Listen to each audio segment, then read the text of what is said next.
a trap. I can't walk out because I love you too much, baby. Hello, fellow lunatics. Welcome to Werewolf, the podcast. We're on episode 155. We are getting towards the end of the Professor and Werewolf story. If you go down to the description, there are loads of links to loads of things. Yeah, just go down to the description. You can go to Facebook groups, to X, to Instagram, to TikTok, and all that kind of stuff. Thank you for all those that are supporting us at the moment. It's going from strength to strength. If you are on Spotify or Apple or whatever, please follow us and please leave a rating. That would be absolutely fantastic.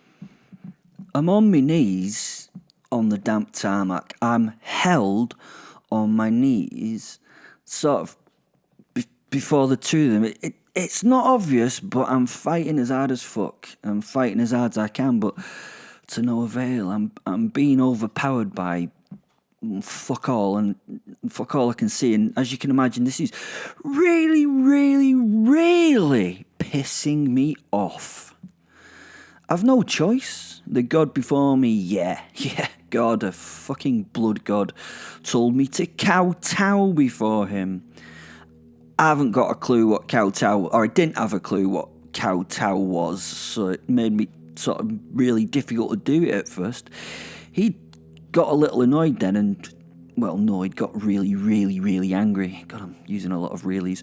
But it was solved once he had gotten past the fact that I didn't know what a kowtow was. I have to say, on my list of things I don't enjoy in this world, kowtowing is now pretty high up there. Probably in the top 10 next to, I don't know, sticking forks in my eyes. He forced me with his mind and his will to kneel and place my furry face against the flipping floor. Kowtowing, as it is called, and as already mentioned, is not my bag. I am not very submissive. It felt like shite, and for some reason I could smell shite whilst kowtowing, but I had no way of stopping the giant fucker from making me doing it. I, the mighty, monstrous, big, large, vicious werewolf, had to kneel before this shiny, strange, sparkly shithead. Well, there was that. At least he was sparkly because of the precious stones in his sparkly armour. Unlike the... I can't keep swearing. The flipping sparkly vampires of Mrs. Myers' horrific Twilight, when they sparkle in the daylight. It's weird how you suddenly think of Twilight at the worst and most woe-filled of times. It always makes me remember that things can get worse. Does Twilight make it to the top of the list I've already mentioned? The list of things I do not enjoy? I would put it about number 5. I know that is pretty low down, but I've done a lot of things in my life, so I've got a lot of things I don't enjoy, to choose from. I now have to consider the number one thing that I most don't enjoy. Oh yeah, that's a good one. Drinking fresh orange juice after brushing your teeth. Yeah, you know what I'm saying. That's so beyond... Ugh. The giant golden godly gimp seemed happier now, and apparently what I was being forced to do was a proper kowtow. And do you know what? He was going to get a proper kowtowing when I got out of this situation. They're going to have to redefine what a kowtow is in the dictionary. I'll write the bloody definition myself when it's done. I mean, I'm going to kowtow his face with a fucking brick. My body is not mine to control right now. Well, let's change that. Yeah, I have to change that. Well, our body is not ours. I'm the werewolf at the moment, and that means I share this space with another. My best friend and ancient wolf soul, Fen. He is... Oh, come on, this is episode 154, so please tell me you know that he is a giant wolf soul from a few thousand years ago that chose me and makes me the werewolf when we combine.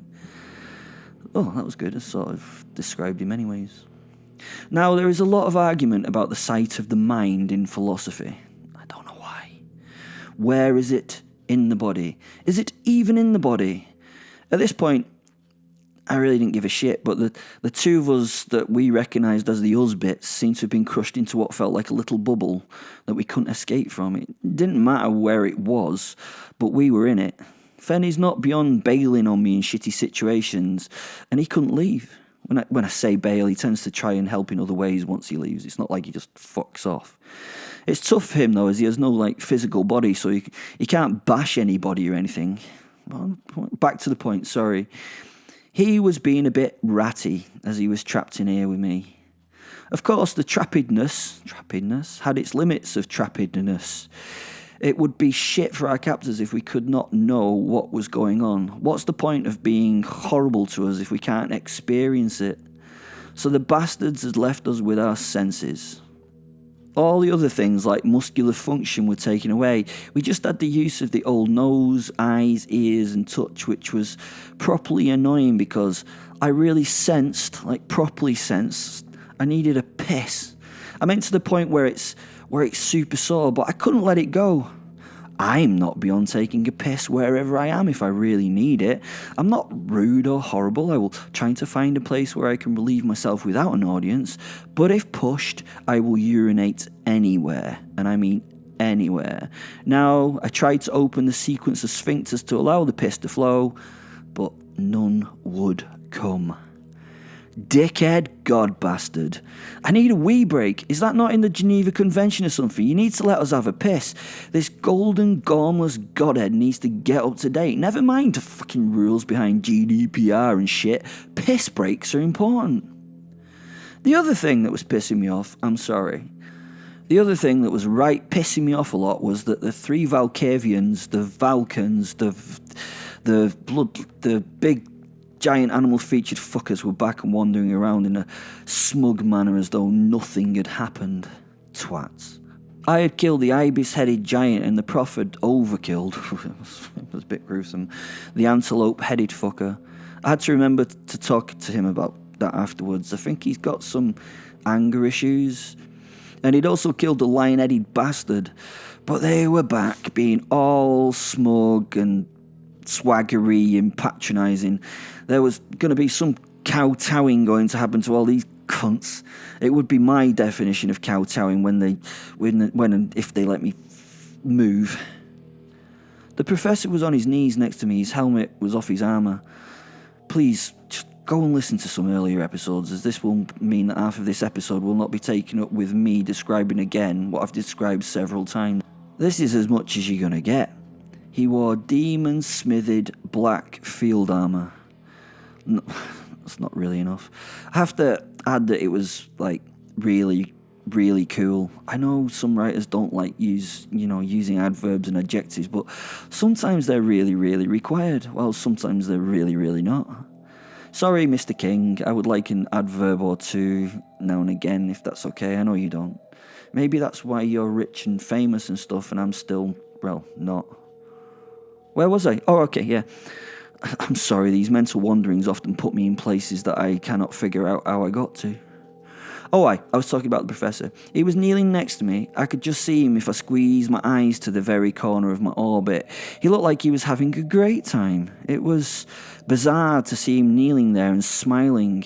From the neck up, it looked like he was sitting in a hot tub at home when the wife and a friend are a bit tipsy and would like to push their sexual boundaries, and you were the sexual boundary to push.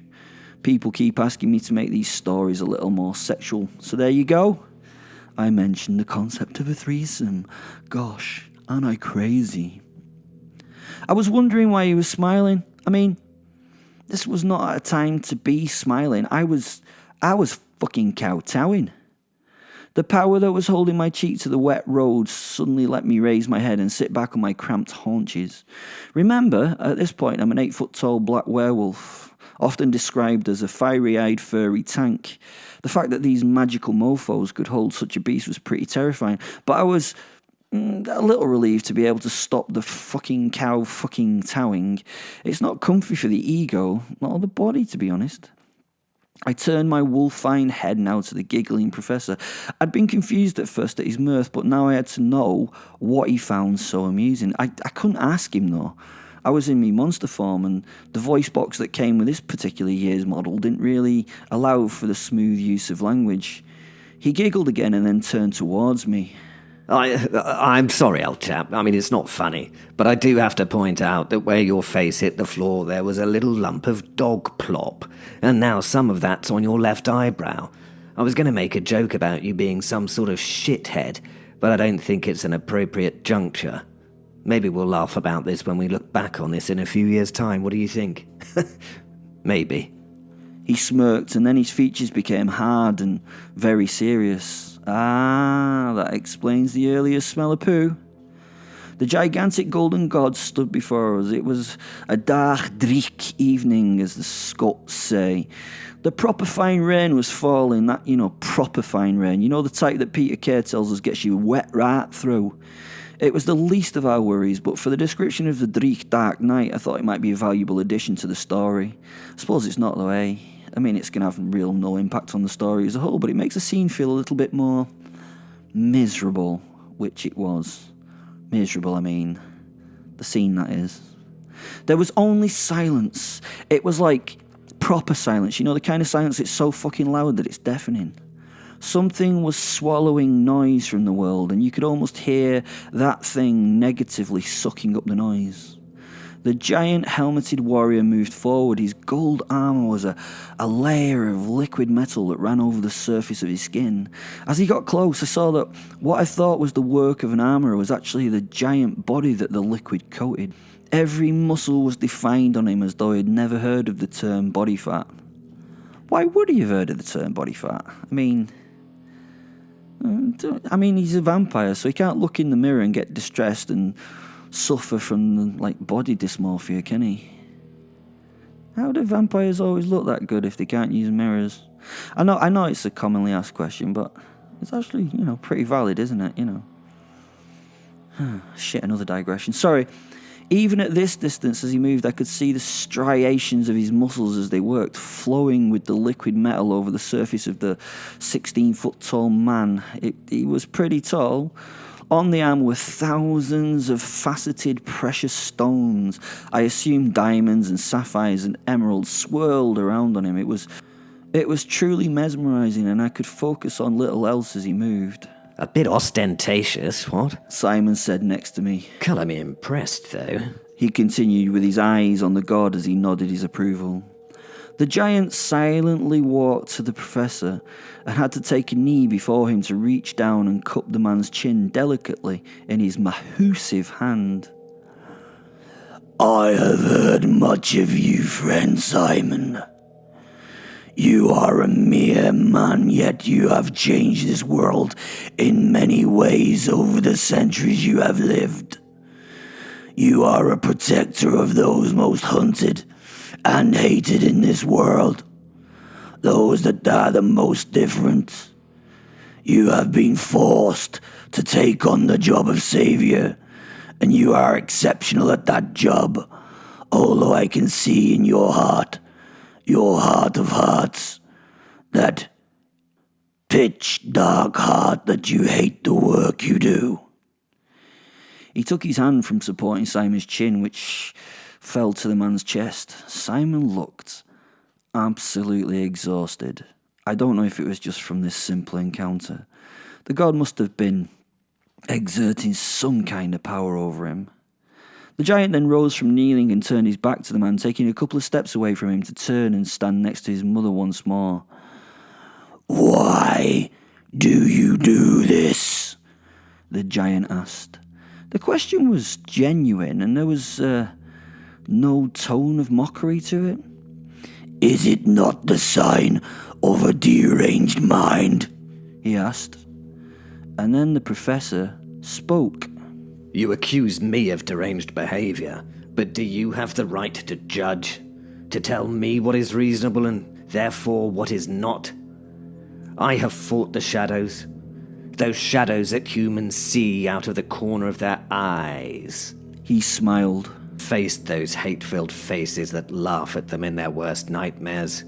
I've choked on the stench of hopelessness and hate from the very mouth of hell itself. I've heard the silent, yet dread-filled voices that speak in people's heads in their worst moments. I've walked on worlds where time and space do not exist. I've fought those things out there that would burn and steal and feed on a mortal soul. I have looked into the abyss, and the abyss has looked right back, and I've taken comfort in the fact that I'm less of a monster than I was. On many occasions, I have fought death himself, eye to eye, face to face, blade to blade. And I've lost as many times as I've won, but I've always fought. I consistently meet the gaze of insanity, and I do so with a willing smile. I do this to protect those who need protecting, the rare, the hated, and the unwanted. I've done this for man, I have done this for the monsters, and I have done this for the gods. Willing to do those things others would find abhorrent, purely to serve. Torture and murder are tools of my trade that I use without consideration. And you accuse me of madness, of insanity. Yet you have never done what I have done, so you do not have the right to pass judgment upon me. What am I in your eyes? A heretic? A madman? I listen to the furtive voices of the mad, dark gods as they whisper in my ears, offering me temptation at every opportunity. That would be enough for most to turn away from the path of righteousness that I follow, or more simply, for the madness to swallow a man's mental acuity, he said with deep resignation. How dare you judge me as a sinner, a madman? I am stronger than you can ever be. In your display of obvious strength, you are cringingly weak, pathetic in the use of your power.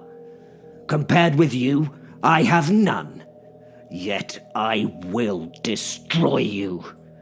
And her. It was a beautiful speech said through gritted teeth while making eye contact with the eye slits of the golden helmet worn by the god. I could see what he was trying to do. He was trying to offset this god thing and make him angry so it would make some kind of mistake, and then what a kowtowing the fucking thing was going to get. I am a sinner. I am the darkest yet the happiest of sinners. I am a true madman. Only a madman has the strength to succeed. Only that success can produce a man who can judge what is reasonable, and therefore what is not. The human race is beset on all sides by entities that offer unrecognizable threats. I am the doorkeeper, and that door is as unhinged as I am myself. I am one happy step away from creating that disaster that will end all. That is power. I am the agent that blocks the path of the beast, the thing that stops the monster in its attempt to destroy those with simple, safe lives of peace on this plane. Be they human or not, as long as they are cognizant, they are on my remit to protect. To answer your question of why I do this, well, actually, I haven't got a fucking clue. He smiled and laughed at the helmeted head and scratched the growth that had arrived on his chin overnight with a thumbnail. The god now turned to me. You killed my father, he stated. That's not the Star Wars quote you're looking for, I thought, and giggled at the joke. I think he must have thought I was laughing at his father's death. No, you did not kill. You murdered my father, said the shiny suited bloodsucker. I mean, how would you argue with that statement and make it sound okay? I could try and make the point that his parents had been hunting me on the streets of Tokyo and trying to take my head as a fucking trophy. That I did not want to die at that point, so I only killed his dad in self-defense. I could have said that, but to be honest, I couldn't be arsed. It was not like he was suddenly going to flip the way he was thinking and forgive me for acting out of self-defense. Can you imagine? Okay. I'm sorry, I didn't realize that was the case. Fair enough then. Sorry about the trouble. Off you pop. No, whatever I said would end up with me being on the end of shit. So I answered it in the best way I could as the Wolfman. I gurgled and nodded. The giant golden shower held his hands to the sky, and flashes of lightning flew from those hands up into the clouds. The heat and sound of the strikes as they ripped through the air could be felt as blasts on the skin, and my hearing rang again. You admit it! He yelled. At this point, the professor beside me still had his chin on his chest and spoke so only I could hear him. Superbly powerful and a slow-witted simpleton. What an utterly wonderful mix that is. He laughed and I smirked, which was probably the most incorrect thing I could have done at that point. I should have not been laughing after I admitted to killing his father, but the professor as usual had made me laugh. I noticed the golden helmet freeze. He must have noticed the stifled laugh, and I quickly wiped the toothy smile from my wolfine face and tried desperately to show, I don't know, like a face of contrition or something. And they say that keeping it in the family keeps the blood pure. It seems that even the gods can build up their equivalent of recessive genes. Especially if you bonk your own brother. Whispered Simon under his breath. The bastard. This comment made me laugh, well, quite loudly. I mean, it was only a little laugh, and I managed to stop it quickly once it escaped my lips, but... What did you say? The giant boomed at Simon. I don't know, something stupid, idiotic, boneheaded, thick, imbecilic. I do apologise. I would not besmirch your intelligence by explaining. Let me take back my dumb remark without being irrational or asinine about it. Sorry for my abject tomfoolery. I can be pretty dull-witted when under stress. I was now literally on the point of pissing myself. In fact, I really wish I could piss myself. I was in so much pain because I couldn't, and if I'd been able to fall over laughing, I would have been lying on the floor with my feet in the air, letting the urine flow without a care. I couldn't breathe. Please stop, Simon, this hurts. I can't take the piss or have a piss anymore. We could not see the god's face, but I was sure that under that helmeted visor would be a perplexed, confused expression. This wasn't how it was supposed to go, and I knew that. He knew that, and the professor knew that, and that was now why I realised I liked the professor as much as I did. He and I were mentally attuned. We both flew a flag far above our heads, and on it read, I do not give a fuck. I suppose the professors would have been written in Latin or something, wouldn't it? Like, what would it be? Non facio erumabo or something like that. And it would be beautifully emblazoned on his red field and white panther. How does a raging god deal with something that doesn't give a fuck and that will laugh in its face? These gods wanted to do a lot more than kill us. They wanted to torture and break us. And we should already be terrified and not laughing at the fact that we had an inbred god whose IQ was, not in double digits. We shouldn't be taking the piss out of him, but the professor was, that was one of the things he was best at, and he was doing it very well, and I liked it. And then Mummy stepped in. Quiet, my son. They are not worth your time. They think they are clever, and that they can confuse you. The professor and I looked at each other again and tried our damnedest not to laugh. I was going to say something about needing a challenge and that confusing him would not be one, but didn't get a chance and could not anyway because of my fucking voice box in this shape.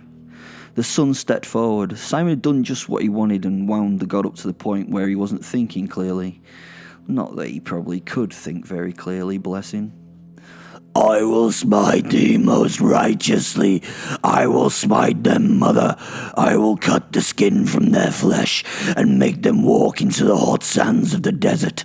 I will place them on termite hills and watch the flesh be stripped from their living bodies as they die and writhe in agony. I will. I will remove their still beating hearts and keep them living in jars. I will make them the flesh-eating zombies of the past that will only feed on the ones they love, and they will be tormented as they have to eat eventually. Excuse me, old chap. I will allow the vultures access to their organs and let them watch their own vitals be pulled and eaten from their abdomens. Hello? What? asked the Golden Godhead. Is this threatening thing going to last much longer? I mean, I could really do with a drink. I'm enjoying the work you're doing. Some of the methods you're thinking of using are sort of old hat and a bit cliched now, but you probably don't know that. The professor paused, giving the visor a wry smile. I like the skinned one. What was it? Skinned and made to walk into hot sand. That sounds horrible. I just wondered, you see that shield over there? Yes, the red one. It has a couple of flasks on the back, and I'd really appreciate a quick drink before continuing. When someone's work is as fine as yours, you really do have a talent for monologuing. I could almost think you trained in the art of public speaking if I didn't know better. I mean, I don't know better, but, you probably haven't, have you? Anyway, the clarity is wonderful, but if I could just have a drink, I'd be so grateful, and then I could give you my full attention. He then nodded at me. Oh, I'd let him sort himself out as well if I were you. I mean, maybe he's distressed at your words, but the discomfort he portrays in his body language looks more like it's linked to a full bladder. I mean, termites and flaying are all well and good, but needing a piddle can be incredibly discombobulating. We've all been there, have we not? Whoa. Or maybe you haven't. In fact, that's a question you could answer for me, actually. I've never known if gods need to, use the facilities, as it were. I mean, sorry if that appears to be a bit of a rude question, and feel free not to answer me, but my university work is all about finding these little details out, and I'm sure my students would love to know. He paused, giving the golden-headed god his full attention. The god reached for the shield and passed it to the professor in silence. I think it was a bit nonplussed, and even the goddess looked a little lost about what the fuck was happening. She was wandering about a little, tapping her sword on her vambraces and giving it like a wafting swing as if it was a golf club before a game. It was though she was, sort of warming up for what was going to happen next, whatever that thing would be. I could see the confusion on her face. They had lost some sort of control of the situation, and I had really no idea how to regain it. Simon's a fucking genius. I hope that I never have to deal with him as an enemy, which I probably will. As Simon fiddled with the straps of the shield, he nodded and smiled at me, and then the god, wordlessly asking for him to let me do, my thing. I was, as you know, in my werewolf form, but as soon as my sphincters could, they relaxed, and a beautiful arc of urine flew from me to the ground. It was blissful, and it was powerful, and it was perfect. A good piss is often better than a good Even in this form, the relief that I felt must have been evident. It took a while to empty my bladder, and it became ridiculously uncomfortable as I continued and continued and continued weighing, and then continued weighing, and then continued beyond what seemed any reasonable time. Everyone stared at me. I mean, I'm not an exhibitionist, so I turned my back to finish. I am a gentleman, shaking the last few drops free. After a deep, wolfy sigh, I turned back to the gods and Simon to see, what was happening now. The professor. I know this shouldn't be said, but the relief at finally being captured was palpable. I actually relaxed a little. I know, a more than strange statement, but I was getting on, and 7 hours of battle were for me. Let's just say a bit of a push at the very least. To be honest, being captured was what I wanted. I just hadn't shared that information with Will. I think he thought it was a bad thing, but it was all in the plan for me. A plan, I must admit, that hadn't really got very far beyond this point. We'd pushed these two, and things were getting out of hand for them and for us. I love doing this type of thing to these powerful beings. It's somewhat of a hobby of mine to see how far I can go before they kill me. In this case, I'd gotten incredibly far. The son of Sammy had passed me my shield. Oh, don't worry, I wouldn't use it in some Marvel superhero way to take on these two and save the day. I know. I wanted it for the booze. On the back of it, placed there by the beautiful Lucifer, whom I had a profound appreciation for at this precise moment, were 4 hip flasks that I hadn't had the chance to investigate yet. The choice of drinks was simple. I wouldn't have it any other way. I mean, even an idea of the spirit was enough to make me happy at this point. I didn't care what it was, as long as it took the edge off these 2 godheads. It also gave me time to think. An acrid stink hit my sinuses as I worked on the straps to release the whiskey. The werewolf was taking a slash. It was of racehorse proportions, and a puddle slowly pooled on the tarmac, and I smiled as I saw that the piss was splashing on the greaves of the giant man-god. Small things like that are what keep you going at times like this. I learned that a long time ago. The small, amusing things keep us going in the worst of moments. I'd taken all the flasks off the shield and shook them one after another. The cognac, the whiskey, and the vodka gave me the sweet return of a sloshing liquid moving inside them. The 4th flask, labelled as Other, felt empty. I found this interesting, or maybe strange, so even at this transitory moment, my mind needed to investigate its contents. I started to unscrew the simple stainless steel flask, and its metal surface became warm. I'd removed the lid, and the scents of a Middle Eastern spice market burst forth and assailed my senses. And then a neon pink mist began to make its way from the container. It came out with some force. I struggled to keep a grip on the slippery flask as the pink radiant cloud slowly coalesced into Bosworth? You may only know who Bosworth is if you've listened to our karaoke night in Phaeton. I'll try and explain briefly, although an entity like Bosworth would take quite a bit of explaining. He was a djinn. Like a kind of genie. Yes, that'll do. He was extremely powerful, too. He'd retired from his eons in the desert to take over a pub in the English countryside. He'd heard that getting a pub in the English countryside was the kind of thing you should do when you retire after a long career, so he created an entirely separate plane of existence on the borders of Surrey and the universe itself, where those of a magical makeup could go and have a beer or two without being judged for things like having 2 heads or tentacular appendages. Although I've actually recently been to a Wetherspoons pub, and I can tell you the public's becoming more accepting to those of a supernatural persuasion. Some of the things at that bar were bloody terrifying, and I don't scare easily. Where was I? Yes, Bosworth. He formed now. Well, I say formed. He was what looked like a simple neon pink robe, somewhat like professional boxers used to wear on the way into the ring. But his seemed empty. But inside it was a shadow that, although you could see it, you sort of couldn't see it either. Am I making sense? Across the back of his robe, in even glowier letters, was Bosworth. I remember him from the bar. Why was he here? I was baffled. The tension in the room was growing.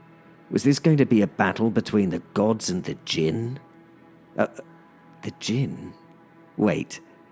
Oh, how utterly wonderful. Oh, that's wonderful. I completely lost myself laughing.